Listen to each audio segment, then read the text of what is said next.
Bismillahirrahmanirrahim. Dear students, today in this lecture, we are going to discuss about FTIR absorption trends. इस lecture के अंदर हम basically overview करेंगे पहले कि जो हमारे IR की रेंज में जब मॉलिक्यूल्स एब्जॉर्ब करते हैं रेडिएशंस को, तो वो किस तरह से फिर आगे से रिएक्ट करते हैं। वाइब्रेशन जो होती हैं उसके अंदर, चाहे वो स्ट्रेचिंग होती हैं या बेंडिंग वाइब्रेशन होती हैं, कौन कौन सी होती हैं, क्या डिफरेंस है उनके दरमियान जो एनर्जी डिफरेंस है वो क्यों होता है बेंडिंग वाइब्रेशन में और स्ट्रेचिंग वाइब्रेशन में। एंड देन हम डिस्कस करेंगे जो पैरामीटर्स हैं, डिफरेंट पैरामीटर्स हम डिस्कस करेंगे कि जो मेनली इन्फ्लुएंस करते हैं कि कौन से फंक्शनल ग्रुप हाई फ्रिक्वेंसी पे अब्जॉर्प्शन कर रहे हैं, कुछ जो हैं वो लो फ्रिक्वेंसी पे अब्जॉर्प्शन कर रहे हैं। तो मेनली हम ये जितने भी मेन पैरामीटर्स हैं कि जो डिटरमिन करते हैं कि जो आपके मेन फंक्शनल ग्रुप्स हैं वो किस रेंज में IR को एब्जॉर्ब कर रहे हैं, तो वो सारे हम इंशाल्लाह इसमें डिस्कस करेंगे इस लेक्चर के अंदर। ठीक है, so let's start our today's lecture. So before we start studying the parameters which determine the frequency of absorption, तो पहले हम देखते हैं कि जो मोड्स ऑफ स्ट्रेचिंग है और बेंडिंग है। सबसे पहले जब हम देखते हैं जो स्ट्रेचिंग वाइब्रेशंस होती हैं, तो स्ट्रेचिंग वाइब्रेशंस हमने एक दफा पहले भी एक एनिमेशन भी देखी थी इसमें कि दो तरह की होती हैं। As you can see on the top, this is symmetric stretch है, जिसके अंदर जो आपकी स्ट्रेच है वो दोनों एक ही डायरेक्शन में है, अपोजिट डायरेक्शन में है। और इस तरह की जो स्ट्रेचिंग होती है जिसमें आपके जो वो दो कनेक्टेड एटम्स हैं वो सिमिलर एंगल पे, सिमिलर डायरेक्शन पे अगर वो स्ट्रेच हो रहे हैं, तो इस तरह की जो स्ट्रेचिंग है उसको हम कहते हैं सिमेट्रिक स्ट्रेच। अब बेसिकली स्ट्रेच वैसे होता क्या है, आपके पास एक स्प्रिंग है। फॉर एग्जांपल जब मोस्टली हम डायटोमिक मॉलिक्यूल की बात करते हैं तो हम उनको कंसिडर करते हैं कि जस्ट दो एटम है जो जस्ट लाइक अ स्प्रिंग, जो बॉन्ड है एज अ स्प्रिंग एक्ट कर रहा है और वो आपस में कनेक्टेड होते हैं, और उनकी बॉन्ड लेंथ जो होती है वो ऑलमोस्ट जो है एक कांस्टेंट होती है। थोड़ी बहुत जो है उसके अंदर चेंजेस हो रही होती हैं, लेकिन हम डिटरमिन करते हैं कि इनकी बॉन्ड लेंथ कितनी है। सो अगर हमने उस बॉन्ड लेंथ को चेंज करना है तो हम इसे अगर स्ट्रेच करते हैं उसकी बॉन्ड लेंथ इंक्रीज होती है, और अगर हम उसको कंप्रेस करते हैं तो उसकी बॉन्ड लेंथ जो है वो डिक्रीज कर रही होती है। सो इस तरह की जो वाइब्रेशन होते हैं जिनकी इनकी बॉन्ड लेंथ जो है वो अफेक्ट हो रहा होता है, बॉन्ड लेंथ कम ज़्यादा हो रही होती है, इस तरह की जो वाइब्रेशन होते हैं हम उनको कहते हैं ये जो है स्ट्रेचिंग वाइब्रेशन है। और अगर ट्राइएटॉमिक मॉलिक्यूल्स है या हमारे पास, जैसे यहाँ पे अगर हम ये दो ग्रुप कंसिडर ना करें और ये देखें जो दो हाइड्रोजन अटैच है कार्बन के साथ, इनकी स्ट्रेचिंग अगर सिमिलर एंगल पे हो रही है, सेम डायरेक्शंस में हो रही है, फ्रॉम द जो पॉइंट है कार्बन उससे उनका दोनों का एंगल भी सेम है, तो इस तरह की जो स्ट्रेच है हम उसको कहते हैं ये सिमेट्रिक स्ट्रेच है। और अगर वो दोनों अपोजिट डायरेक्शन में है, फॉर एग्जांपल जो बिलो एग्जांपल है हमारे पास, उसके अंदर एक हाइड्रोजन जो है उसकी बॉन्ड लेंथ इंक्रीज हो रही है और दूसरे हाइड्रोजन की बॉन्ड लेंथ डिक्रीज हो रही है। ऑल्दो एंगल सेम है, लेकिन यहाँ पे एक की बॉन्ड लेंथ इंक्रीज हो रही है और एक की बॉन्ड लेंथ डिक्रीज हो रही है। तो इस तरह की जो वाइब्रेशन होती हैं हम उनको एसिमेट्रिक स्ट्रेचिंग वाइब्रेशंस कहते हैं। ठीक है, और एक चीज आप यहाँ पे नोट कर सकते हैं कि जो स्ट्रेचिंग वाइब्रेशंस हैं इसके अंदर जो फ्रीक्वेंसी है, फ्रीक्वेंसी ऑफ एब्जॉर्प्शन है, दैट इज 2853 सेंटीमीटर पर सेंटीमीटर, और जो एसिमेट्रिक है इसमें 2926 है।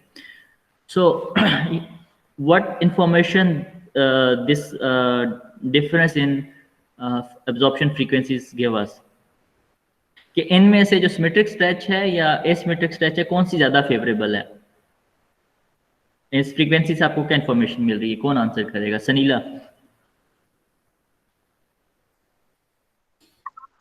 यस सर, मुझे तो इसमें सिमेट्रिकल लग रही है। जी हाँ, जो सिमेट्रिक वाइब्रेशन होती हैं दे आर मोर फेवरेबल, इसलिए इनको लो फ्रिक्वेंसी या लो एनर्जी चाहिए होती है। लेकिन जो एसिमेट्रिक स्ट्रेचिंग होती है ये फेवरेबल नहीं होती, इसको जो है हायर जो है वो एनर्जी चाहिए होती है। यहाँ पे हम फ्रीक्वेंसी ये याद रखिएगा कि हम जब अभी ये FTIR के स्ट्रेचिंग बेंडिंग कर रहे हैं, हमारा जो नेक्स्ट लेक्चर है इसके अंदर हम वेवलेंथ यूज नहीं कर रहे, हम इसमें फ्रीक्वेंसी यूज कर रहे हैं। और फ्रीक्वेंसी आपको पता है कि वो डायरेक्टली प्रोपोर्शनल होती है एनर्जी के, ठीक है। Higher frequency mean higher energy and lower frequency mean lower energy, ठीक है। ये आप याद रखिएगा ताकि आपको आगे कंफ्यूजन ना हो। सो नेक्स्ट जो है जो सेकंड टाइप ऑफ जो वाइब्रेशंस होती हैं एफटीआईआर के अंदर, दे आर बेंडिंग वाइब्रेशंस।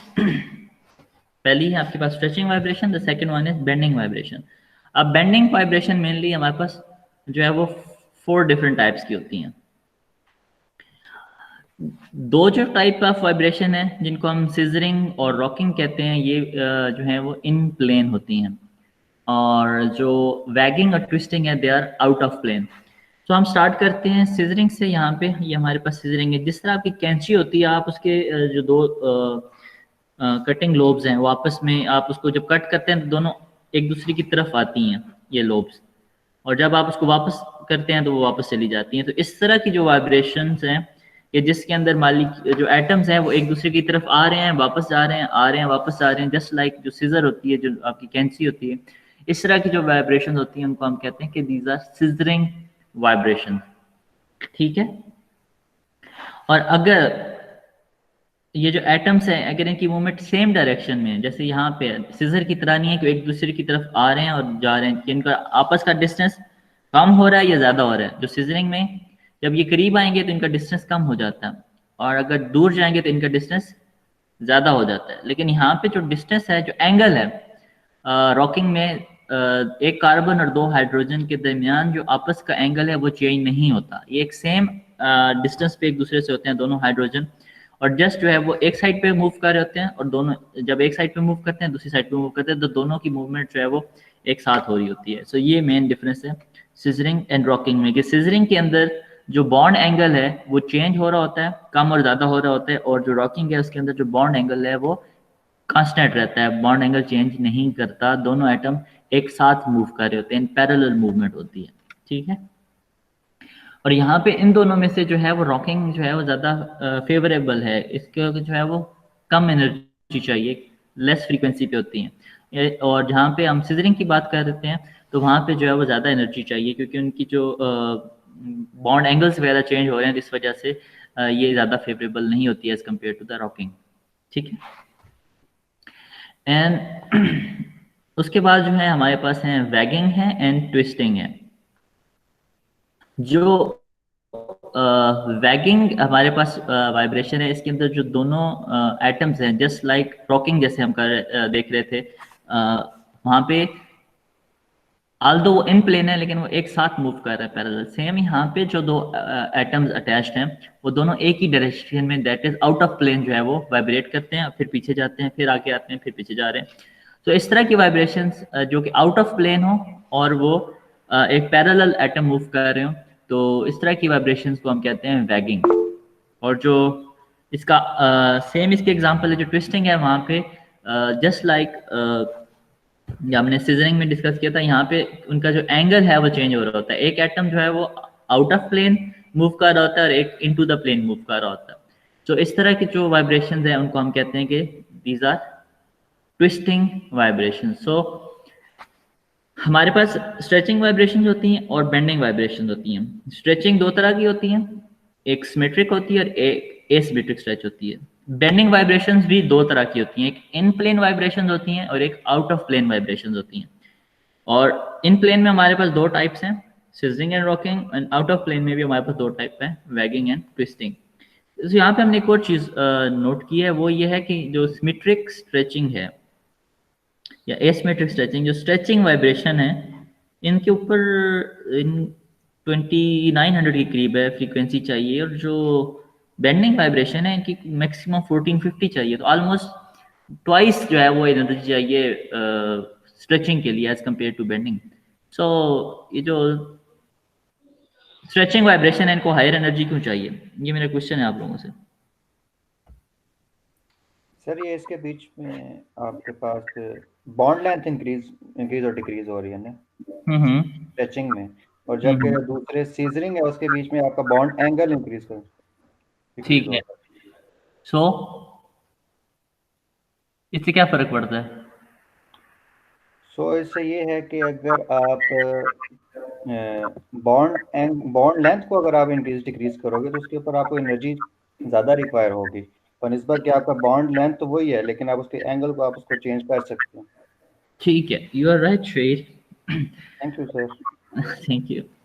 और लेट्स हम एक दो एग्जांपल देखते हैं इन वाइब्रेशन की जो एक्चुअल मॉलिक्यूल्स हैं, और फिर हम जो है वो आगे मूव करेंगे कि जो पैरामीटर्स हैं जो डिटरमिन कर रहे हैं कि वाइब्रेशंस की जो फ्रीक्वेंसी है वो कम है या ज़्यादा है। ठीक है, सो हमारे पास आपको ये कर्सर नज़र आता है ना साथ साथ जो मूव कर रहा है यहाँ पे स्क्रीन पे, कि नहीं आ रहा? Yes mouse, sir. ओके फिर ठीक है। तो यहाँ पे हमारे पास फर्स्ट हम मिथाइल ग्रुप हम लेते हैं, और यहाँ पे हमारे पास फर्स्ट हम देखते हैं सिमेट्रिक स्ट्रेच है। तो यहाँ पे मिथाइल ग्रुप है, डेफिनेटली 3 हाइड्रोजन है, तो इनकी जो डायरेक्शन है वो सेम डायरेक्शन में है। तो इस तरह की जो स्ट्रेच है हम इसको कहते हैं सिमेट्रिक स्ट्रेच, और ये जो है वो लो फ्रीक्वेंसी पे होगी विच इज 2872 पर सेंटीमीटर। और इसी के अगर हम अपोजिट देखें सिमेट्रिक स्ट्रेच, जिसमें 2 हाइड्रोजन एक डायरेक्शन में और एक जो है अपोजिट डायरेक्शन में अगर मूव कर रहा है, जिसकी बॉन्ड लेंथ कम हो रही है, तो इस तरह की जो वाइब्रेशन है this is the type of asymmetric stretch, और यहाँ पे हमें हायर जो है वो फ्रीक्वेंसी पे हो रही है ये। और सेकंड हमारे पास एग्जांपल है यहाँ पे एनहाइड्राइड्स की। यहाँ पे हम देखते हैं कि 2 कार्बोनाइल ग्रुप हैं, एक ये और एक ये। तो यहाँ पे अगर इनकी जो ये दोनों की बॉन्ड लेंथ एक साथ इंक्रीज होती है और एक साथ डिक्रीज होती है, तो अगर वो रिदम में जा रहे हैं, पैरेलल मूवमेंट है, तो इसको हम कहते हैं दैट इज सिमेट्रिक स्ट्रेच। और अगर ये जैसे सेकंड है यहाँ पे, तो इसको हम कहते हैं एसिमेट्रिक स्ट्रेच। तो ये सिमेट्रिक स्ट्रेच है, it is around frequency of 1760 पर सेंटीमीटर, और जो एसिमेट्रिक है ये अराउंड 1800 है। ठीक है, और ये हमारे पास 2 एग्जांपल और हैं, अमाइनो ग्रुप हैं और नाइट्रो ग्रुप हैं। और इसमें भी आप देख सकते हैं कि अगर सिमेट्रिक स्ट्रेच होगी तो लोअर फ्रीक्वेंसी चाहिए, और एसिमेट्रिक हो तो हायर फ्रीक्वेंसी हायर एनर्जी चाहिए इन जो है वाइब्रेशंस के लिए। ठीक है, same is the case for these nitro groups. Sir जी यस, सर ये देखिए, एक ही मॉलिक्यूल में सिमेट्रिक भी हो रही है और एसिमेट्रिक भी हो रही है, ठीक है। तो हमें कैसे पता चलेगा कि ये मॉलिक्यूल में सिमेट्रिक स्ट्रेच हो रही है या एसिमेट्रिक हो रही है? That's why we are discussing these actually stretching and bending in detail, क्योंकि जब हम फॉर एग्जांपल हमारे पास ये हमने देखा है एनहाइड्राइड ग्रुप है। ठीक है, सो जब हम एनहाइड्राइड को स्टडी करते हैं FTIR के थ्रू, तो यहाँ पे जब पीक्स आती हैं, जो हमारे पास FTIR आता है, तो वहाँ पे कार्बोनाइल की जो है ना 2 तरह की पीक्स आती हैं। एक 1760 के करीब आती है कि 1800 पे आती है। तो दोनों तरह की जो वाइब्रेशंस होती हैं, जो स्ट्रेचिंग है यहाँ पे ये शो हो रही होती है उस स्पेक्ट्रा के अंदर। तो हमें ये पता होता है, हमें ये ऑलरेडी डिटरमाइंड है कि जो एक स्पेसिफिक फंक्शनल ग्रुप है कि उसकी स्ट्रेचिंग एसिमेट्रिक स्ट्रेच कहाँ हो रहा है और सिमेट्रिक स्ट्रेच कहाँ हो रहा है, इसमें जो बेंडिंग है वो सिमेट्रिक है कौन सी है, तो वो कहाँ कहाँ हो रही है, किस रेंज में हो रही है। तो जब हम हमारे पास FTIR का जो स्पेक्ट्रोग्राम आता है, तो फिर हम उसके अंदर उसको सर्च करते हैं कि इस रेंज के अंदर ये सिमेट्रिक आना है, इसके अंदर जो है वो एसिमेट्रिक आना है, तो वहाँ पे पीक्स हैं या नहीं। तो उसको हम डेजिग्नेट करते हैं कि ये जी एसिमेट्रिक पीक है इस फंक्शनल ग्रुप की, और ये जी सिमेट्रिक स्ट्रेच है इस फंक्शनल ग्रुप की। So basically they act as a fingerprint, क्योंकि ये ऑलरेडी नोन होता है हमारे पास। और ये जो सिमेट्रिक स्ट्रेच है, फॉर एग्जांपल मिथाइल की जो सिमेट्रिक है वो 2872 पे है, 2872 पे है। एनहाइड्राइड की जो सिमेट्रिक स्ट्रेच है वो 1760 सेंटीमीटर पे पर सेंटीमीटर पे।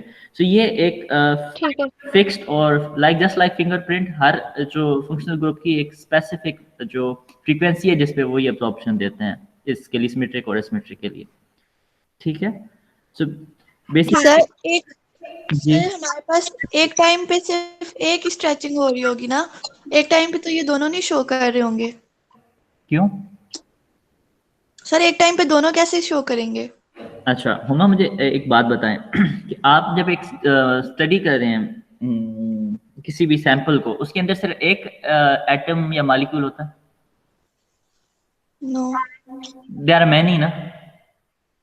सो जब हम एक सैंपल को एनालाइज कर रहे हैं तो उसके अंदर thousands of millions of molecules, उसके अंदर कुछ मॉलिक्यूल जो हैं डिफरेंट वे में बिहेव कर रहे होते हैं, कुछ डिफरेंट वे में बिहेव कर रहे हैं। तो हमें एट अ टाइम जो है हमें स्ट्रेचिंग वाइब्रेशन भी मिल रही होती है, सिमेट्रिक स्ट्रेचिंग भी मिल रही होती है और एसिमेट्रिक स्ट्रेच भी मिल रहा होता है। क्योंकि कुछ मॉलिक्यूल सिमेट्रिक वे में स्ट्रेच कर रहे होते हैं, एक जो है कुछ जो है एसिमेट्रिक में। क्योंकि हम इन टेक्निक्स में जो स्पेक्ट्रोस्कोपिक टेक्निक्स है, इनमें हम एक सिंगल एटम एनालिसिस नहीं कर रहे होते, या सिंगल मोलिकुलर एनालिसिस नहीं हो रहा यहाँ पे एक जो बल्क आपके पास सैंपल है वो 1 ml है चाहे 2 ml है, ये अगर सॉलिड है तो कितना सरफेस है हम उसको एनालाइज करें। तो उसके बाद हमारे पास जो ओवरऑल जो ग्राफ आ रहा होता है, जो क्रोमेटोग्राम स्पेक्ट्रोग्राम आ रहा होता है, वो एक्चुअली एवरेज होता है उन सब मॉलिक्यूल्स का, वो सबको रिप्रेजेंट कर रहा होता है, एक सिंगल मोलिकुलर एनालिसिस नहीं हो रहा होता। इसलिए जब हम एनालिसिस करते हैं तो जो हमारे पास स्पेक्ट्रोग्राम आता है उसके अंदर दोनों टाइप की ये जो वाइब्रेशन है, ये स्ट्रेचिंग है, ये आती हैं। Okay sir. Sir sir yes yes sir अगर दोनों इक्वल आ जाए, मतलब जो है वो सिमेट्रिक भी एसिमेट्रिक भी जी जी दोनों अगर इक्वल आ जाए फिर कैसे पता लगेगा? इक्वल अच्छा एग्जांपल हम लेते हैं कि हमारे पास फॉर एग्जांपल एनहाइड्राइड ग्रुप है, ठीक है, क्योंकि अभी ओपन है स्क्रीन पे। तो हमारे पास 100 मॉलिक्यूल हैं कि जो सिमेट्रिक स्ट्रेच कर रहे हैं और 100 मॉलिक्यूल हैं जो एसिमेट्रिक स्ट्रेचिंग कर रहे हैं। ये कहना चाह रहे हैं कह रहे हैं आप इक्वल मॉलिक्यूल? जी सर। ठीक है, तो बच्चे उसमें यह है कि ये ऐसे वेव्स तो है नहीं जो आपस में इंटरेक्ट करती हैं और कंस्ट्रक्टिव या डिस्ट्रक्टिव इंटरफेरेंस आ रहा है, ऐसा कुछ नहीं होता। ये तो मोलेकुलर डिफरेंट मॉलिक्यूल्स हैं कि जो इस रेंज के अंदर IR रेडिएशन को एब्जॉर्ब कर रहे हैं और अपना सिग्नल दे रहे हैं। तो डिपेंडिंग चाहे वो 100 जो है वो सिमेट्रिक स्ट्रेचिंग दे रहे हैं और 100 एसिमेट्रिक स्ट्रेचिंग दे रहे हैं, तो आपके पास उन 100 मॉलिक्यूल का जो एब्जॉर्प्शन है IR की वो उस रेंज में आ रही होगी। जो सिमेट्रिक है 1760 की, और जो एसिमेट्रिक दे रहे हैं उनका 1800 पे सिग्नल आ रहा होगा।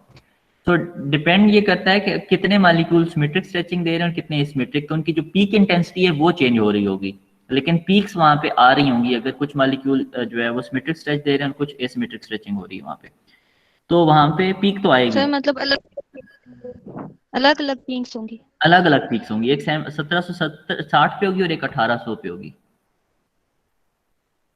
ठीक है, हम ठीक है सर, थैंक यू। आगे कुछ जो हमारा नेक्स्ट लेक्चर है आज ही हम एक जो लेंगे उसके अंदर हम इन चीज़ों को स्टडी करेंगे, और उसके अंदर मैंने कुछ जो स्पेक्ट्रोग्राम है वो यूज़ किए हैं। तो उसके अंदर हम देखेंगे कि ये डबल जो पीक आती है किस तरह से आती है, कैसी आती है, एट ए टाइम आ रही होती है, वो हम इंशाल्लाह आज का जो हमारा सेकंड लेक्चर होगा उसके अंदर हम उसको डिटेल में डिस्कस करेंगे।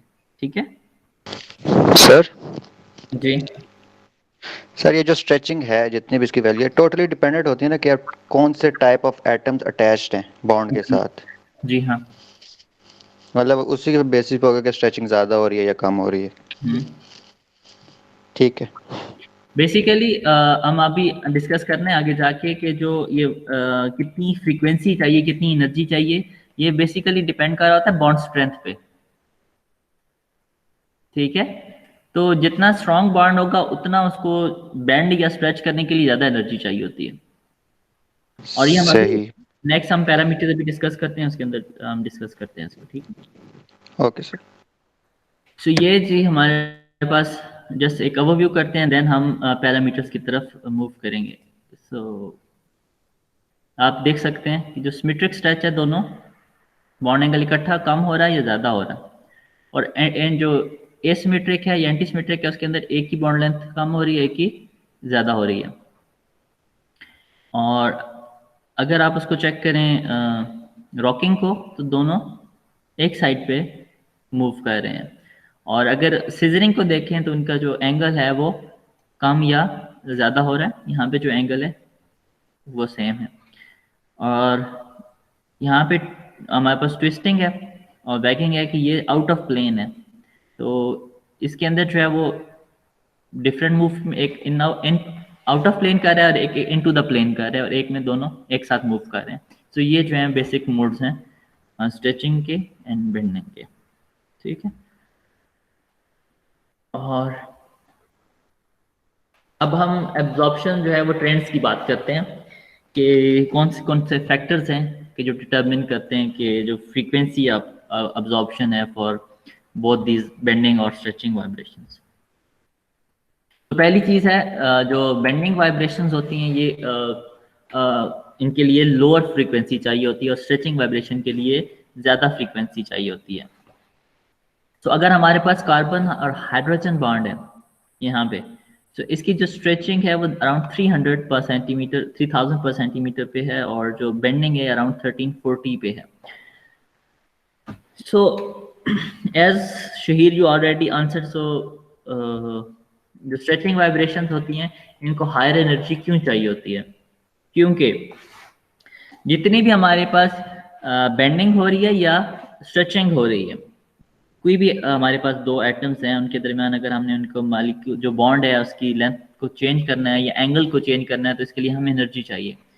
कितनी एनर्जी चाहिए ये टोटली डिपेंडेंट है कि उसकी बॉन्ड की स्ट्रेंथ क्या है। अगर बॉन्ड स्टिफ है, मतलब कि अगर जो उन दो एटम्स हैं उनके दरमियान जो बॉन्ड है वो स्ट्रॉन्ग है, तो उसको उन दोनों एटम्स को एक दूसरे से मूव करने के लिए ज़्यादा एनर्जी चाहिए होगी। कि इट मीन्स कि आपको ज़्यादा उसको एनर्जी देनी है, हायर जो है वो फ्रीक्वेंसी पे अब्जॉर्प्शन करेगा, वो बॉन्ड वाइब्रेट करेगा। अगर जो बॉन्ड है वो वीक है, इतना स्ट्रॉन्ग नहीं है, तो हमें उसके लिए कम एनर्जी चाहिए। सो ये तो है कि आपके जितना स्ट्रॉन्ग बॉन्ड होगा उतनी ज़्यादा आपको एनर्जी चाहिए। जब हम बात करते हैं बेंडिंग की और स्ट्रेचिंग की, तो यहाँ पे बॉन्ड के अगर आपने एंगल चेंज करना है, एक को थोड़ा सा आपने टिल्ट करना है, तो वो उसके लिए हमें कम एनर्जी चाहिए। लेकिन अगर दो एटम्स जो एक बॉन्ड के हैं, जो उनका इलेक्ट्रॉन शेयर हैं और स्ट्रॉन्ग बॉन्ड बना रहे हैं, तो उनको एक दूसरे से दूर खींचना मुश्किल हो जाता है। इसलिए यहाँ पे जो स्ट्रेचिंग होती है कि जिसके अंदर हमारी बॉन्ड लेंथ चेंज हो रही होती है, उसके लिए ज़्यादा एनर्जी चाहिए होती है। लेकिन जो बॉन्ड एंगल है उसके लिए रिलेटिवली हमें लोअर एनर्जी चाहिए होती है। इस वजह से हमेशा जो स्ट्रेचिंग वाइब्रेशंस होती हैं ये हायर फ्रीक्वेंसी पे होती हैं और जो बेंडिंग वाइब्रेशन होती हैं ये लोअर फ्रीक्वेंसी पे होती हैं। ठीक है, और हाँ, अब आ गया हमारे पास सेकंड ट्रेंड। सेम के जो स्ट्रॉन्गर बॉन्ड्स होते हैं दे हैव लार्जर, इनके पास फोर्स कांस्टेंट होता है, विच मीन्स के इनकी जो बॉन्ड लेंथ है उनको चेंज करने के लिए हमें हायर एनर्जी चाहिए होती है। सो IR के लिए जब हम बात करें तो इट मीन्स कि we are dealing at with higher frequency radiations for that bending और स्ट्रेचिंग टू हैपन। तो जो स्ट्रॉन्गर बॉन्ड्स होते हैं वो हायर फ्रीक्वेंसी पे वाइब्रेट करते हैं। उनको लोअर अगर आप एनर्जी या लोअर फ्रीक्वेंसी की रेडिएशन देंगे तो वो उस पर वाइब्रेट नहीं करते, तो हमें उनके लिए हायर एनर्जी रेडिएशन चाहिए होते हैं। तो इसके एक एग्जांपल ये है कि जो ट्रिपल बॉन्ड होते हैं हमारे पास, कार्बन कार्बन जो ट्रिपल बॉन्ड है, क्योंकि यहाँ पे बॉन्ड बहुत ज़्यादा स्ट्रॉन्ग है, तो यहाँ पे जो फ्रीक्वेंसी होगी वाइब्रेशन की वो ज़्यादा होगी, यहाँ पे हायर एनर्जी रेडिएशन चाहिए। तो जो सी ट्रिपल बॉन्ड सी है इसकी जो वाइब्रेशंस होती हैं वो अराउंड 2150 पर सेंटीमीटर होती हैं, और जो सी डबल बॉन्ड सी है ये 1650 और जो सी सिंगल बॉन्ड सी है ये अराउंड 1200। सो जितना बॉन्ड जो है डिस्टेंस, एक तो ये चीज़ है कि स्ट्रॉन्ग हो रहा है और दूसरा सिंगल बॉन्ड डबल बॉन्ड और ट्रिपल बॉन्ड इनका जो बॉन्ड जो लेंथ है वो कम हो रही है। जितना बॉन्ड स्ट्रॉन्ग होगा और जितनी बॉन्ड लेंथ कम होगी उतनी ज़्यादा एनर्जी चाहिए, उतनी ज़्यादा फ्रीक्वेंसी चाहिए अब्जॉर्प्शन के लिए, IR के लिए। ठीक है, any problem in this one?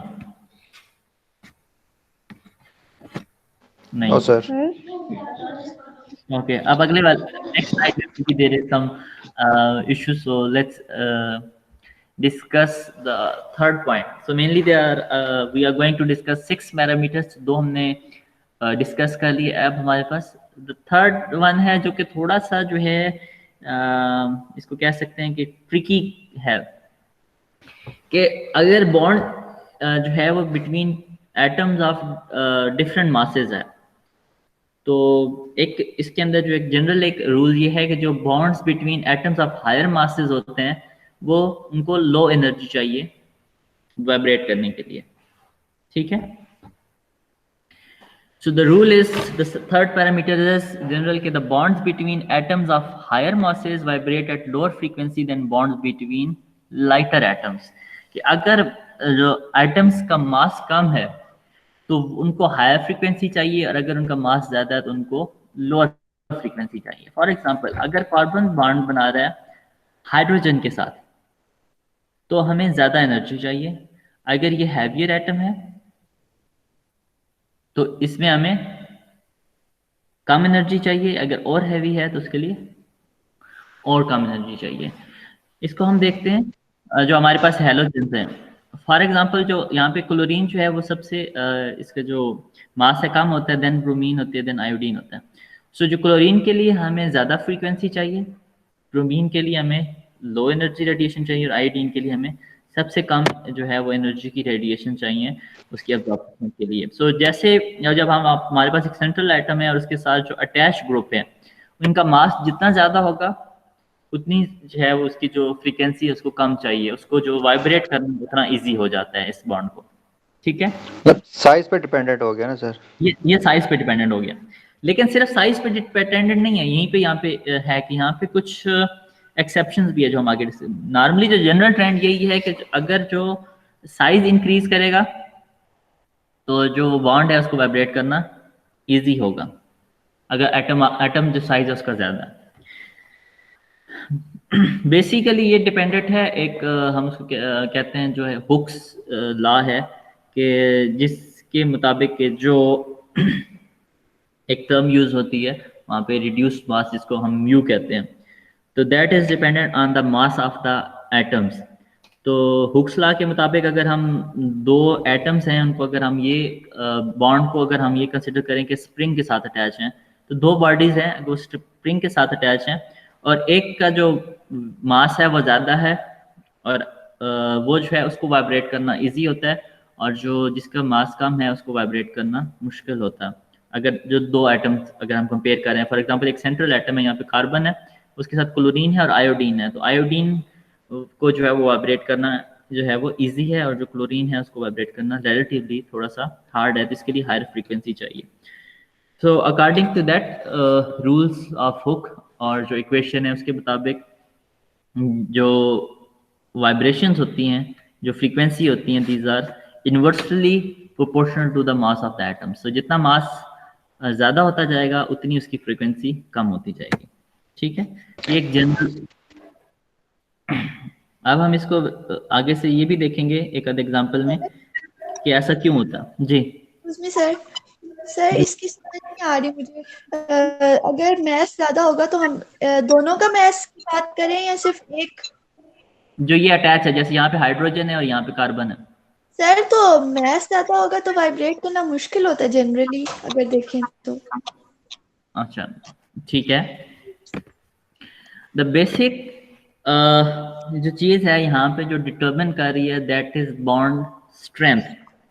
ठीक है, जब आपका साइज ज्यादा होता है किसी भी एटम का, ठीक है, फॉर एग्जांपल हम एग्जांपल यहीं पे ले लेते हैं, ये जो टॉप एग्जांपल है, क्योंकि यहाँ पे मोर देन 2 टाइम्स ज्यादा एनर्जी चाहिए ना कार्बन हाइड्रोजन बॉन्ड को।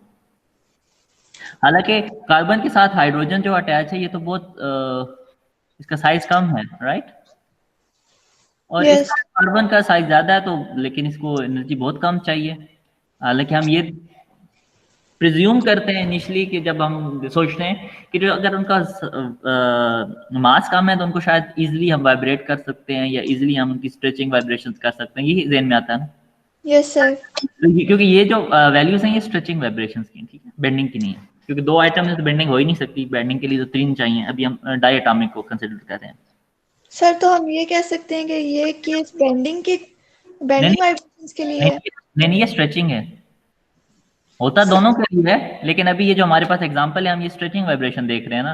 कार्बन और हाइड्रोजन के दरमियान स्ट्रेचिंग के लिए 3000 चाहिए और कार्बन के दरमियान 1200 चाहिए। ठीक है, अब इसमें आप ये देखें कि मेन जो पैरामीटर है कि जो डिटरमिन कर रहा है कि फ्रीक्वेंसी लो होगी या हायर होगी जिस पे एब्जॉर्प्शन होगी, वो है आपकी बॉन्ड स्ट्रेंथ। अब आपने ये डिटरमिन करना है कि इसमें कार्बन हाइड्रोजन बॉन्ड स्ट्रॉन्ग है या कार्बन कार्बन बॉन्ड स्ट्रॉन्ग है। सो कौन सा बॉन्ड स्ट्रॉन्ग होते हैं हम? कार्बन कार्बन क्यों? सर क्योंकि हाइड्रोजन के साइज की वजह से वो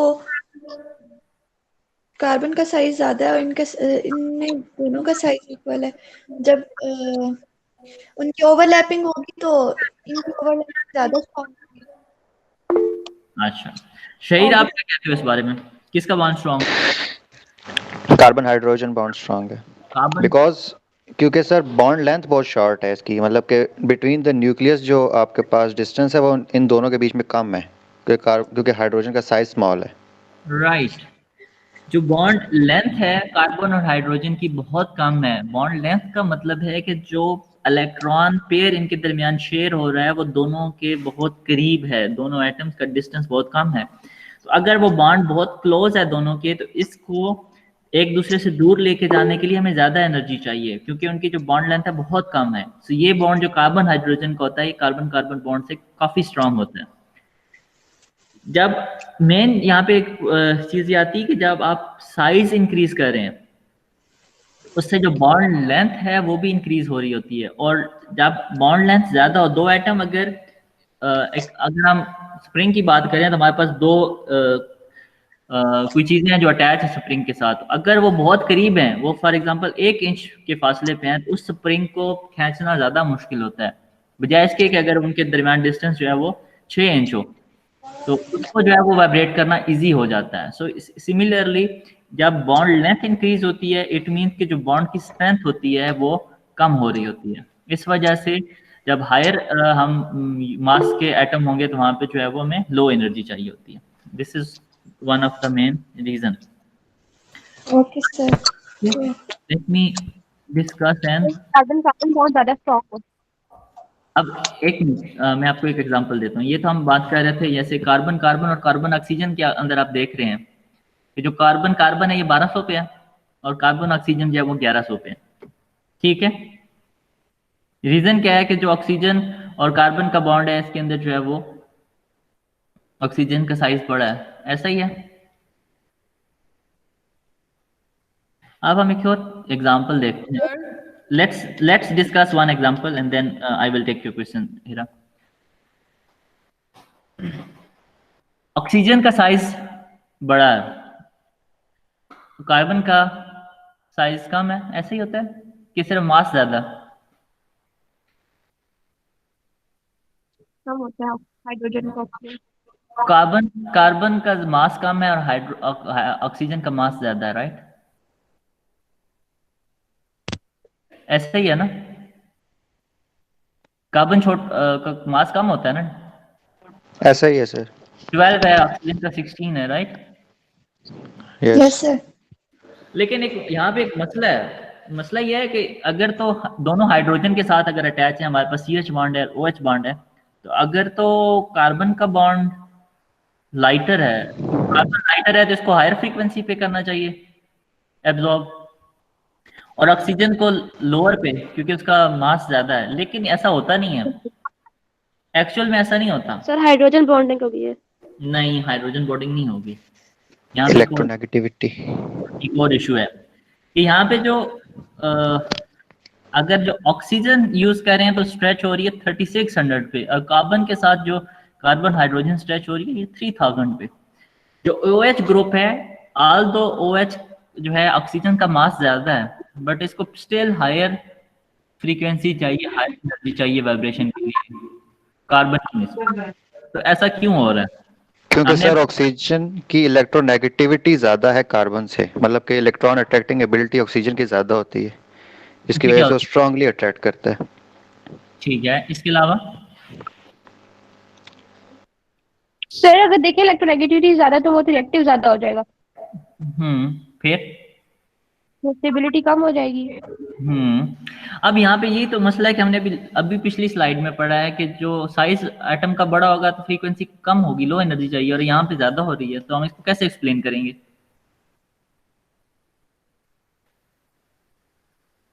नहीं समझ आ रही मुझे, आपको आ रही है?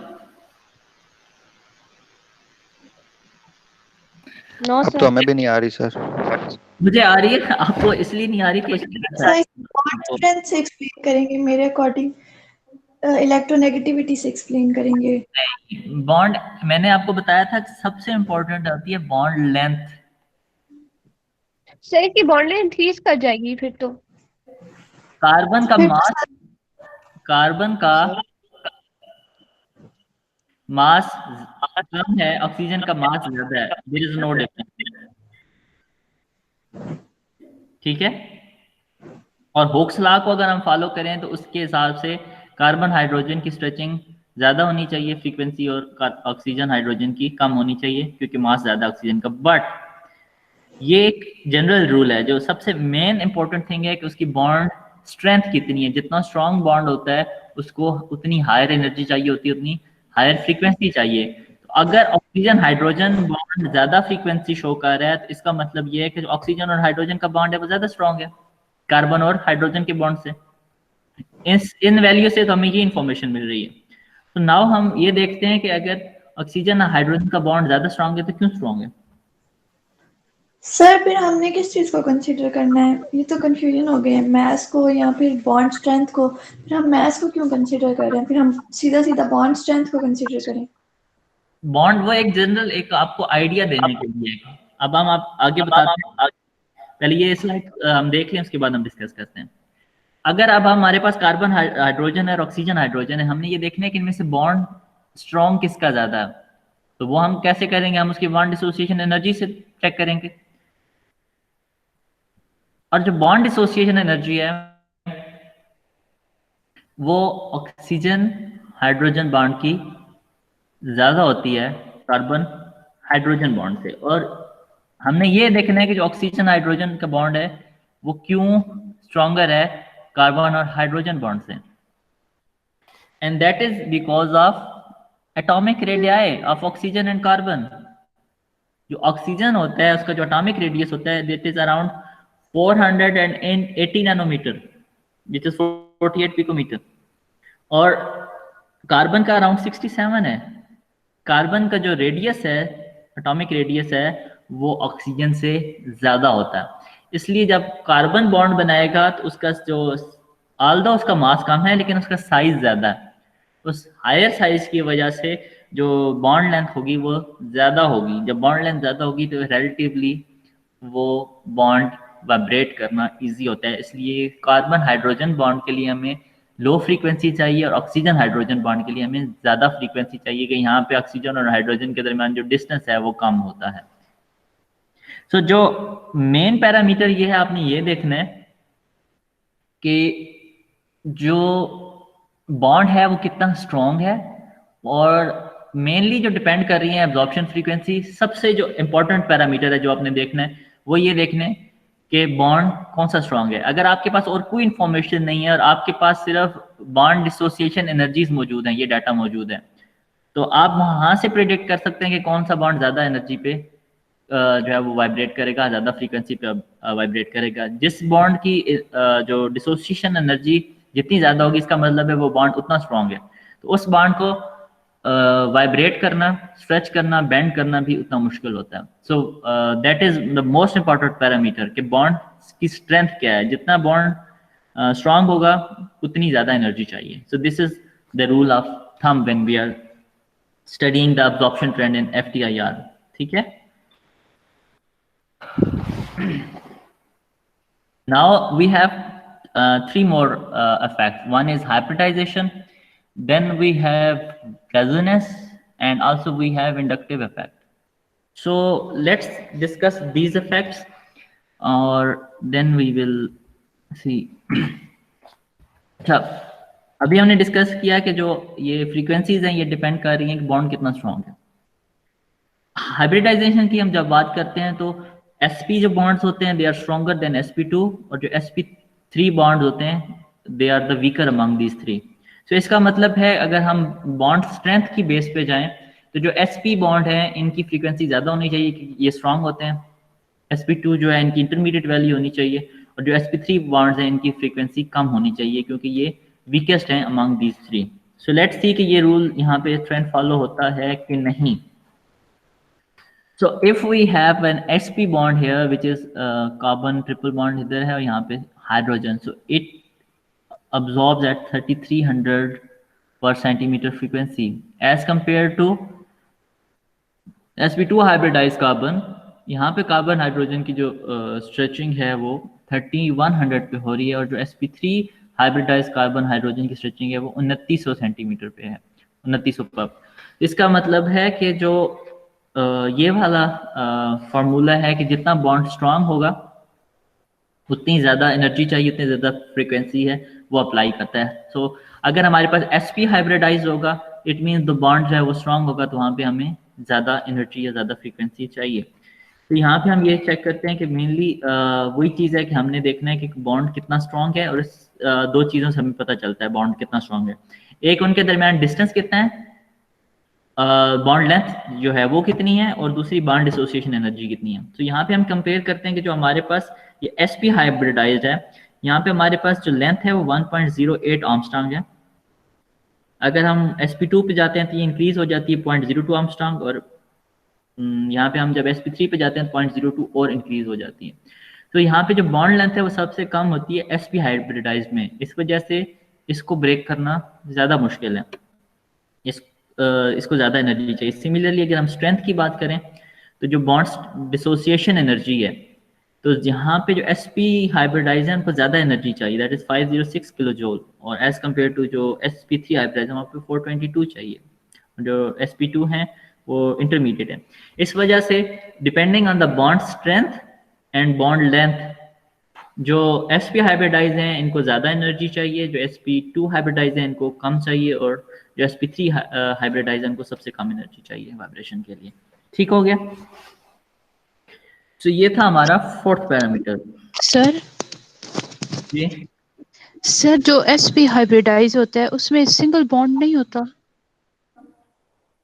सिंगल बॉन्ड होता है? और sp3 में ट्रिपल बॉन्ड। नहीं, आप नो सर, ये उल्टा बता रही है। आप एक दफा बाद में देखना, ठीक है? Okay sir. ओके, आप चेक कर लेना गूगल पे, ये जैसे मैंने लिखा है ऐसे ही होता है। ओके हाँ, सो रेजोनेंस का इफेक्ट क्या होता है? जनरली एक रेजोनेंस का फैक्ट है कि अगर हम किसी भी मॉलिक्यूल की बात कर रहे हैं और वहाँ पे रेजोनेंस हो रही है, तो रेजोनेंस से क्या होगा, जो बॉन्ड स्ट्रेंथ है वो कम हो जाती है, और उसकी जो हमें फ्रीक्वेंसी चाहिए वो लो चाहिए। फॉर एग्जांपल हम यहाँ पे बात कर रहे हैं, तो ये हमारे पास बॉन्ड है जिसकी हम चेक करते हैं कि किस फ्रीक्वेंसी पे एब्जॉर्प्शन हो रही है। अगर तो यहाँ पे एज सच मौजूद है, it means this is it contains a double bond between carbon and oxygen. इसका मतलब है कि ये बॉन्ड स्ट्रांग है, इसकी हमें हायर फ्रीक्वेंसी चाहिए, हायर एनर्जी चाहिए। लेकिन अगर यहाँ पे होती है रेजोनेंस होती है, ये बॉन्ड यहाँ पे मूव करता है और ये यहाँ पे मूव करता है एज हियर, तो यहाँ पे जो है यहाँ पे अब सिंगल बॉन्ड हो गया, तो इस वजह से यहाँ पे अब इसको जो है वो वाइब्रेट करना या स्ट्रेच करना इजी है, तो यहाँ पे हमें लोअर एनर्जी चाहिए। सो इन सच अ केस यहाँ पे जो कार्बोनाइल ग्रुप है, सी डबल बॉन्ड जो ग्रुप है हमारे पास, तो यहाँ पे अगर हमें रेजोनेंस होती है तो जो फ्रीक्वेंसी ऑफ वाइब्रेशन होती है वो डिक्रीज कर जाती है, क्योंकि इसके अंदर पार्शियल जो है वो सिंगल बॉन्ड करेक्टर आ जाता है, although it's a double bond, but resonance की वजह से एक पार्शियल सिंगल बॉन्ड करेक्टर आता है, जिसकी वजह से ये बॉन्ड जो है वो वीक हो जाता है as compare to this bond. तो रेजोनेंस जो है यहाँ पे इसका इफेक्ट ये होता है कि अगर रेजोनेंस हो रही है तो वहाँ पे जो बॉन्ड है वो वीक हो जाता है और वहाँ पे हमें लो फ्रीक्वेंसी चाहिए। फॉर एग्जांपल इसकी एक एग्जांपल है कि जो सिंपल हमारे पास जो कीटोन्स होते हैं उसके अंदर जो सी डबल बॉन्ड हो, जो कार्बोनाइल की स्ट्रेचिंग होती है वो 1715 सेंटीमीटर पे होती है फ्रीक्वेंसी पे। लेकिन अगर वहाँ पे कंजुगेशन होती है, रेजोनेंस होती है, तो जो डबल बॉन्ड की स्ट्रेंथ है वो कम हो जाती है और अब्जॉर्प्शन जो है तकरीबन 1680 के करीब हो जाती है, तो फिर हमें लोअर एनर्जी चाहिए होती है। सो अगर इन सच अ केस जहाँ पे रेजोनेंस हो रही है तो वहाँ पे जो है उसको बेंड करना, स्ट्रेच करना इजी हो जाता है, तो हमें लो एनर्जी चाहिए। अब हम जरा कुछ एग्जांपल कर लेते हैं रेजोनेंस इफेक्ट की, ठीक है? ओके, सो ये हमारे पास दो डिफरेंट फंक्शनल ग्रुप हैं जो कि कार्बोनाइल ग्रुप के साथ अटैच हैं। सो यहाँ पे रेजोनेंस का क्या इफेक्ट होगा इस कार्बोनाइल, मेन हमारे पास फंक्शनल ग्रुप वही है कार्बोनाइल जो हमने पिछली स्लाइड में डिस्कस किया। सो यहाँ पे क्या हो रहा है, यहाँ पे हो ये रहा है कि जो जब ऑक्सीजन अटैच है तो यहाँ पे हायर हमें चाहिए फ्रीक्वेंसी, और जहाँ पे नाइट्रोजन अटैच है यहाँ पे हमें चाहिए लो फ्रीक्वेंसी, लो एनर्जी। सो ऐसा क्यों है? ऑक्सीजन अगर साथ अटैच है तो वहाँ पे ज़्यादा एनर्जी क्यों चाहिए? होगी तो दोनों केसेस में रेजोनेंस, दोनों केसेस में रेजोनेंस।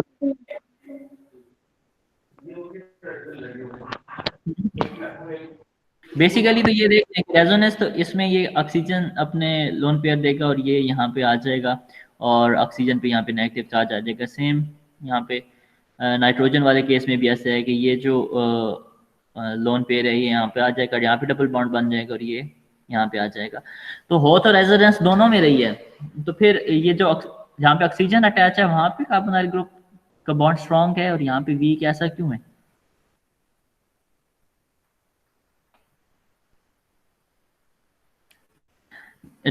थोड़ा सा ट्रिकी है ना क्वेश्चन, हो तो दोनों केसेस में रेजोनेंस हो रही है, और एक बॉन्ड जो है यहाँ पे स्ट्रॉन्ग है और एक जो है वो वीक है कार्बोनाइल का, और दोनों में अलग रेजोनेंस हो रही है। So what can be the reason?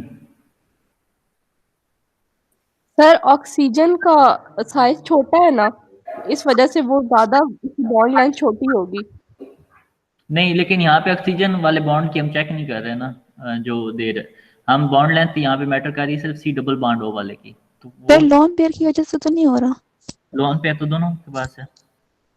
नहीं, नाइट्रोजन के पास जो दो है ना वो रेजोनेंस में इस्तेमाल हो गए, जो ऑक्सीजन है उसके पर दो लोन। नहीं, इसका कोई इफेक्ट नहीं है सर इलेक्ट्रॉन विदड्रॉइंग और डोनेटिंग ग्रुप का कोई? अच्छा मुझे बताएं कि इनमें इलेक्ट्रॉन विदड्रॉइंग कौन सा है और डोनेटिंग कौन सा है? लगे जैसे दोनों इलेक्ट्रोनेगेटिव दोनों इलेक्ट्रोनेगेटिव है। सर इलेक्ट्रोनेगेटिव डोनेटिंग ऑक्सीजन इलेक्ट्रोनेटिंग और कार्बन इलेक्ट्रोन। नहीं, यहाँ पे नाइट्रोजन और ऑक्सीजन में से किसकी इलेक्ट्रोनेगेटिविटी ज्यादा है? कोई सर इलेक्ट्रोनेगेटिविटी? नाइट्रोजन ऑक्सीजन की है सर। नाइट्रोजन की की हाईएस्ट ज्यादा होती है। ऑक्सीजन सोचें, थोड़ी सी ब्रेनस्टॉर्मिंग करें, अच्छा होता है दिमाग के लिए। अगर आप थोड़ा सा सोचेंगे तो it will be good for you. Sir oxygen की इलेक्ट्रोनेगेटिविटी ज्यादा होती है नाइट्रोजन से। सो यहाँ पे लिखा हुआ आ गया, the oxygen is more electronegative और नाइट्रोजन की निस्बत। सो इससे क्या होगा? Due to higher electronegativity of this oxygen than nitrogen, तो यहाँ पे जो रेजोनेंस इफेक्ट हो रहा है वो कम हो रहा है, क्योंकि ये इतना प्रेफर नहीं कर रहा है इसको, ये जो इसके पास लोन पेयर है इसको डोनेट करना एज कम्पेयर टू नाइट्रोजन। तो नाइट्रोजन की यहाँ पे इलेक्ट्रोनेगेटिविटी कम है ऑक्सीजन से, इसलिए ये ज़्यादा प्रेफर कर रहा है इसको इलेक्ट्रॉन को डोनेट करना। सो यहाँ पे जो रेजोनेंस होगी इसमें यहाँ पे ज़्यादा हो रही होगी रेजोनेंस, जिसकी वजह से ये जो बॉन्ड है यहाँ पे इसमें पार्शियल सिंगल बॉन्ड करेक्टर आ जाएगा। यहाँ पे भी रेजोनेंस हो रही होगी, लेकिन बहुत कम जो ऑक्सीजन वाला बॉन्ड है वहाँ पे भी हो रही होगी रेजोनेंस, लेकिन कम हो रही होगी। लेकिन ये जो नाइट्रोजन वाला बॉन्ड है इसकी इलेक्ट्रोनेगेटिविटी कम है, तो यहाँ पे जो रेजोनेंस है वो ज़्यादा हो रही है, इसलिए यहाँ पे ज़्यादा पार्शियल सिंगल बॉन्ड जो करेक्टर आ रहा है। इस वजह से जो नाइट्रोजन ग्रुप अटैच है तो वहाँ पे जो फ्रीक्वेंसी ऑफ एब्जॉर्प्शन है वो कम होगी कार्बोनाइल ग्रुप की as compare to when there is oxygen group is attached. That is basically the difference in their electronegativities. So this is the resonance effect. Okay. अच्छा, ये तो हमने डिस्कस किया कि जी कार्बोनाइल ग्रुप का देखा है कि अगर रेजोनेंस हो रही है तो वहाँ पे ये हो रहा है कि जी रेजोनेंस की वजह से पार्शियल सिंगल बॉन्ड करेक्टर आ जाता है, तो उसकी जो फ्रीक्वेंसी है वो कम हो जाती है। अब हम वो तो डबल बॉन्ड की बात कर रहे हैं, क्योंकि सी डबल बॉन्ड ओ है। अगर वहां पे रेजोनेंस होगी तो जो सिंगल बॉन्ड डबल बॉन्ड है उसके अंदर सिंगल बॉन्ड करेक्टर आ जाएगा, तो बॉन्ड वीक हो रहा है, इस वजह से फ्रीक्वेंसी कम हो रही है। लेकिन अगर हमारे पास एक ही सिंगल बॉन्ड हो है, जैसे हम यहाँ पे इसकी बात कर रहे हैं, तो यहाँ पे इस पे रेजोनेंस का क्या इफेक्ट होगा? यहाँ पे अगर रेजोनेंस होगी तो यहाँ पे फ्रीक्वेंसी इंक्रीज होगी, क्योंकि इस केस में यहाँ पे ऑक्सीजन है जो कि डबल बॉन्ड है, अगर ये ऑक्सीजन यहाँ पे रेजोनेंस होती है तो ये डबल बॉन्ड जो है वो यहाँ पे आएगा, तो इसको पार्शियल डबल बॉन्ड करेक्टर मिल जाएगा कि जो कि बेसिकली सिंगल बॉन्ड है। तो यहाँ पे इसको फिर हायर फ्रीक्वेंसी चाहिए, लेकिन जहाँ पे सारे हाइड्रोजन अटैच हैं और यहाँ पे कोई चांस नहीं है कि यहाँ पे कोई पार्शियल डबल बॉन्ड करेक्टर रहेगा, तो यहाँ पे जो फ्रीक्वेंसी ऑफ अब्जॉर्प्शन है वो कम होगी, because when there is a carbonyl group present with this one, so यहाँ पे जो है ये जो है ये मूव करेगा, यहाँ पे ये मूव करेगा, तो यहाँ हमारे पास पार्शियल डबल बॉन्ड करेक्टर आ सकता है। तो यहाँ पे अगर हमारे पास रेजोनेंस होगी तो इससे जो है वो फ्रीक्वेंसी ऑफ अब्जॉर्प्शन जो है वो इंक्रीज करेगी। तो आपने मेनली याद ये रखना है कि अगर हम बात कर रहे हैं कौन से फंक्शनल ग्रुप की बात कर रहे हैं जब रेजोनेंस का इफेक्ट है, अगर हमारे पास कार्बोनाइल ग्रुप मौजूद है और हम इसकी बात कर रहे हैं कि अगर इस पे रेजोनेंस का क्या इफेक्ट होगा, तो अगर हमारे पास कार्बोनाइल ग्रुप है जिसके सी डबल बॉन्ड ओ है, इस यहाँ पे रेजोनेंस होती है और ये सिंगल बॉन्ड करेक्टर इसके अंदर आता है, तो यहाँ पे रेजोनेंस का नेगेटिव इफेक्ट होगा और यहाँ पे फ्रीक्वेंसी ऑफ एब्जॉर्प्शन डिक्रीज करेगी। लेकिन अगर हम सिंगल बॉन्ड की बात कर रहे हैं कि उस पे रेजोनेंस का क्या इफेक्ट होगा, तो अगर वहां पे रेजोनेंस होगी तो सिंगल बॉन्ड को पार्शियल डबल बॉन्ड करेक्टर मिल रहा है, इस वजह से यहाँ पे बॉन्ड स्ट्रेंथ इंक्रीज करेगी। सो जो सिंगल बॉन्ड्स हैं वहां पे अगर रेजोनेंस हो रही है तो वहां पे जो फ्रीक्वेंसी है वो इंक्रीज करेगी, और जो डबल बॉन्ड है अगर वहां पे रेजोनेंस हो रही है तो इनकी जो फ्रीक्वेंसी है वो डिक्रीज करेगी। जी, सिंगल बॉन्ड के केस में पार्शियल डबल बॉन्ड करेक्टर मिल रहा है, बॉन्ड स्ट्रेंथ इंक्रीज हो रही है। अगर बॉन्ड स्ट्रेंथ इंक्रीज हो रही है तो फ्रीक्वेंसी स्ट्रेचिंग वाइब्रेशंस की फ्रीक्वेंसी डिक्रीज करनी चाहिए ना, क्योंकि बॉन्ड स्ट्रेंथ इंक्रीज हो रही है। बॉन्ड स्ट्रेंथ इंक्रीज होगी यहाँ पे, ये जो सिंगल बॉन्ड है यहाँ पे पार्शियल डबल बॉन्ड आ रहा है, इसका मतलब यस सर, इसका मतलब फ्रीक्वेंसी डिक्रीज होगी, increase frequency of vibration increase होगी। बॉन्ड स्ट्रेंथ के सर इंक्रीज करने से फ्रीक्वेंसी डिक्रीज नहीं। हायर एनर्जी, अगर बॉन्ड स्ट्रेंथ इंक्रीज होगी है तो इसको हायर फ्रीक्वेंसी चाहिए एब्जॉर्प्शन के लिए, हायर एनर्जी ओके चाहिए। सर, ठीक है, ठीक है। तो अगर आप फॉर एग्जांपल हमारे पास ये ग्रुप है, ठीक है, ये मैंने इसी वजह से एग्जांपल डाली कि यहाँ पे हमारे पास दोनों एग्जांपल आ रही हैं। अब नॉर्मली जो है ये जो कार्बोनाइल ग्रुप है ये भी अपनी पीक दे रहा है आईआर के अंदर, और जो CO बॉन्ड है ये भी पीक दे रहा है। ठीक है, यहाँ पे जो पीक आएगी, जो CO की पीक है ये हायर फ्रीक्वेंसी पे आएगी, और जो C डबल बॉन्ड O की पीक है ये लोअर फ्रीक्वेंसी, इसकी फ्रीक्वेंसी डिक्रीज हो रही है और इसकी फ्रीक्वेंसी इंक्रीज हो रही है। सो हमेशा जब रेजोनेंस होती है तो ये जो डबल बॉन्ड होते हैं इनकी जो फ्रीक्वेंसी है वो कम हो रही होती है, और जो ये सिंगल बॉन्ड होते हैं ये हायर फ्रीक्वेंसी पे आ रहे होते हैं। ये चीज़ आपने याद रखनी है रेजोनेंस में। ठीक है, कि डबल बॉन्ड जो फंक्शनल ग्रुप हैं जिनके डबल बॉन्ड है तो उसकी रेजोनेंस से फ्रीक्वेंसी कम होती है, और जो सिंगल बॉन्ड है उनकी फ्रीक्वेंसी इंक्रीज होती है। ठीक है, and now we have our last parameters which affect the absorption frequency of molecules or functional group in the IR region, and that is inductive effect. So यहाँ पे again consistent रखने के लिए I am again using the carbonyl group as an example. So यहाँ पे एक जगह पे क्लोरीन अटैच है और एक जगह पे हाइड्रोजन अटैच है। तो अब आप मुझे क्या ये बता सकते हैं कि इनमें से इसको ज्यादा एनर्जी चाहिए वाइब्रेट करने के लिए या स्ट्रेच करने के लिए, जिसके साथ क्लोरीन अटैच है या जिसके साथ हाइड्रोजन अटैच है? कौन सा बॉन्ड स्ट्रांग होगा डबल बॉन्ड होगा, जिसके साथ क्लोरीन अटैच है या जिसके साथ हाइड्रोजन अटैच है? किसकी बॉन्ड लेंथ कम होगी या ज्यादा होगी? क्या इफेक्ट होगा यहाँ पे? Anyone, any idea? सर जिसके साथ हाइड्रोजन अटैच है उसकी कम होगी। कम होगी, ठीक है, क्यों? सर साइज उसका स्मॉल है ना हाइड्रोजन का। तो लेकिन हम कार्बन हाइड्रोजन, क्योंकि हाइड्रोजन के साथ बॉन्ड स्ट्रेंथ ज्यादा है इस वजह से। हम carbon double bond oxygen bond की बात कर रहे हैं, उस पे हाइड्रोजन और क्लोरीन क्या इफेक्ट डालते हैं? सर इलेक्ट्रोनेगेटिविटी ज्यादा है ना, तो रेजोनेंस इंडक्टिव इफेक्ट जो है वो कम नहीं होगा बल्कि ज्यादा होगा। क्लोरीन की क्लोरीन इलेक्ट्रोनेगेटिव है, हाइड्रोजन इलेक्ट्रोपॉजिटिव है। यस, सर क्लोरीन के केस में इंडक्टिव इफेक्ट कम होगा ना? कम होगा। मोर होगा। इंडक्टिव इफेक्ट क्या होता है कि क्लोरीन उनको अपनी तरफ खींच रहा है, सर हाइड्रोजन तो मोर सर इलेक्ट्रॉन लेकिन है। Oxygen comparatively, sir electron oxygen कैसे जाने चाहिए? क्लोरीन इलेक्ट्रॉन को अपनी तरफ अट्रैक्ट करता है, हाइड्रोजन क्या करता है? सर लेकिन ऑक्सीजन ज्यादा इलेक्ट्रोनेगेटिव है क्लोरीन से। हम वहां पे बात नहीं कर रहे, हम अभी क्लोरीन और कार्बन की बॉन्ड है यहाँ पे, और हाइड्रोजन और कार्बन का बॉन्ड है। सर क्लोरीन कार्बोनाइल से बात है ना, तो होल सिर्फ ग्रुप से कार्बन से तो नहीं, कार्बोनाइल से। होल ग्रुप से इलेक्ट्रॉन विड्रॉ करेगा ना, तो उस केस में ऑक्सीजन की इलेक्ट्रोनेगेटिविटी ज्यादा, वो ज्यादा नहीं विड्रॉ करेगा इलेक्ट्रॉन्स।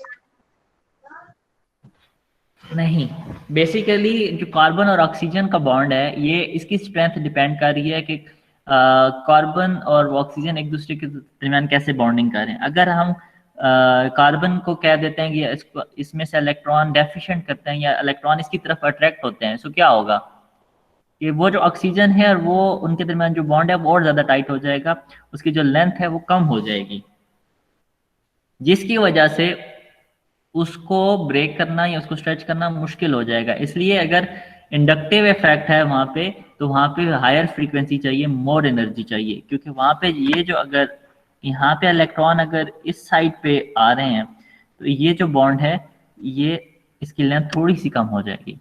लेकिन अगर इलेक्ट्रो पॉजिटिव है, अगर यहाँ पे इस तरह से फ्लो कर रहा है, तो यहाँ पे जो है वो ऐसा कोई इफेक्ट नहीं होता हाइड्रोजन के केस में। तो अगर इंडक्टिव को इफेक्ट है, जहाँ पे आप किसी फंक्शनल ग्रुप को चेक कर रहे हैं, हम कार्बन ऑयल की बात कर रहे हैं, अगर कार्बन ऑयल के ग्रुप के साथ यहाँ पे कोई इलेक्ट्रॉन डोनेटिंग ग्रुप यहाँ पे अगर मौजूद है, यहाँ पे क्लोरीन की जगह, तो इसको जो है इसकी जो फ्रीक्वेंसी है वो कम हो जाएगी। और अगर इलेक्ट्रॉन विड्रॉइंग ग्रुप मौजूद है, तो इसकी फ्रीक्वेंसी जो है वो ज़्यादा हो जाएगी, क्योंकि ये जो बॉन्ड लेंथ है उसके इसमें कम हो जाती है। ठीक है सर मेरा क्वेश्चन ये है कि कार्बन, अगर कार्बोनाइल को देखें हम, उसमें जो कार्बन ऑक्सीजन का बॉन्ड है, उसमें जो ऑक्सीजन है, ऑक्सीजन नहीं विड्रॉ करेगा। और ऑक्सीजन, यहाँ आप ये है कि ऑक्सीजन वो तो कार्बन और ऑक्सीजन के बॉन्ड में है ना। अभी हम बात कर रहे हैं कार्बन और क्लोरीन के बॉन्ड की, हम कार्बन और ऑक्सीजन के बॉन्ड की बात नहीं कर रहे। हम इफेक्ट देख रहे हैं कि जो नेबरिंग इफेक्ट है उसका क्या, जो ग्रुप है उसका क्या इफेक्ट है। यहाँ पे इंडक्टिव इफेक्ट में हम वो वाला स्टडी कर रहे हैं। लेकिन सर कार्बन पे ऑक्सीजन का इन्फ्लुएंस भी तो है ना, कार्बन और या तो अगर इसमें ऑक्सीजन ऑक्सीजन, वो तो मेन फंक्शनल ग्रुप है, वो साइड ग्रुप नहीं है ऑक्सीजन, वो मेन फंक्शनल ग्रुप है। उसका जो आपस में अट्रैक्शन है वो सेम है, उसके साथ जो भी फंक्शनल ग्रुप अगर अगर आप देखें कोई फंक्शनल ग्रुप नहीं है, ऑक्सीजन और कार्बन के इंटरेक्शन तो सेम है। मेन डिफरेंस ये है कि उसको हम उनके दरमियान जो इंटरेक्शन है हम उसको कैसे जो है वो मैनिपुलेट करते हैं। अगर हम ऐसा ग्रुप लगाते हैं कि जिससे जो इंटरेक्शन है कार्बन और ऑक्सीजन की वो ज़्यादा हो जाती है, वो ज़्यादा क्लोज बाउंड करते हैं, स्ट्रॉन्ग बाउंड करते हैं, तो वहाँ पे फ्रीक्वेंसी ज़्यादा हो जाएगी, ज़्यादा एनर्जी चाहिए होगी हमें उस बॉन्ड को। और अगर हम ऐसा ग्रुप उसके साथ अटैच कर देते हैं कि जो उस बॉन्ड को रिलेटिवली या तो अफेक्ट ही नहीं कर रहा, या उस बॉन्ड को जो है वो ऐसा जो उसकी बॉन्ड लेंथ है उसको डिक्रीज नहीं कर रहा, उसकी स्ट्रेंथ को इंक्रीज नहीं कर रहा, तो वहाँ पे फ्रीक्वेंसी ऑफ एब्जॉर्प्शन जो है वो कम हो जाएगी। I will send you an animation as well, maybe today, and that will be more helpful for you to understand. इसके अंदर आप through animation check कर सकते हैं कि इसका इंडक्टिव इफेक्ट जो है वो कैसे होता है। So I will inshallah send it to you guys by today, and आप उसको एक दफ़ा देखिएगा अच्छी तरह, and still अगर आपको कोई confusion होती है then मुझे बताइएगा, I will try to explain it to you guys again, this inductive effect. ठीक है? And this is the end of our first lecture, and we will have a 10-minute break and then we can start our next lecture. ठीक है?